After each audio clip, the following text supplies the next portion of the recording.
एक दफ़ा ना हज़रत अबू बकर सिद्दीक और जनाब उमर फ़ारूक की ना किसी बात में शक्कर रंजी हो गई, इख्तलाफ राय हो गया। तो जनाब उमर ज़रा डाढ़ी तबीयत के बंदे थे, डांट दिया अबू बकर सिद्दीक को। तो सिद्दीक एक बार नरम बंदे थे, माड़े दा की काम मोहम्मद नस जाना या रोना।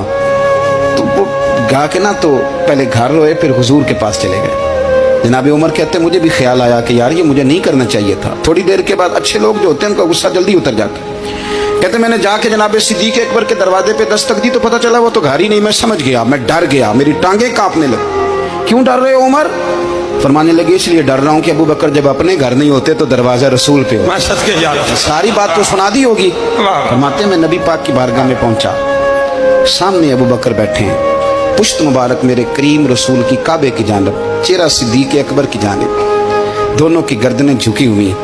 जनाब उमर पाक फरमाते हैं कि मैं बैठा था और सोच रहा था, सलाम ली, जवाब मिला, पर गर्दनें नहीं उठाई दोनों ने, मुकद्दस गर्दनें झुकी रही। मैं सोच रहा था कि अब हुजूर मुझे डांटेंगे तो मैं सिद्दीक के पैर पकड़ूंगा, मैं अली को सिफारिशी बनाऊंगा, मैं मिन्नत करूंगा, लेकिन कोई बोले तो बात बने ना। कहते जब देर हो गई, ये सुकूत भी बड़ा मुश्किल होता है। ओहो, अगर कभी वो चुप कर जाए तो ये भी बड़ा मसला है, महबूब भी चुप कर जाए। कहते मैं बड़ा परेशान हुआ, जब मेरा कलेजा मुंह को आया ना तो जनाब उमर कहते मैं बोलने लगा तो आंसू मेरे पहले निकल गए। अल्लाहू अकबर। मैंने रो के कहा सोनिया भूल गया था, मैं गया था अबू बकर के घर माफ़ी मांगने, पर ये यहाँ आ गए। ये मेरे दोस्तों, इसे मेरी तकरीर ना समझना, मेरे रसूल पाक के ये असल लफ्ज़ आपको किताब में मिलेंगे। आप तबक़ात इब्न साद उठा के देखें। जनाब उमर कहते हैं मैंने अर्ज़ की हुजूर मैंने गलती समझ ली थी, मैं गया था अबू बकर के घर, हुजूर मैं भूल गया था।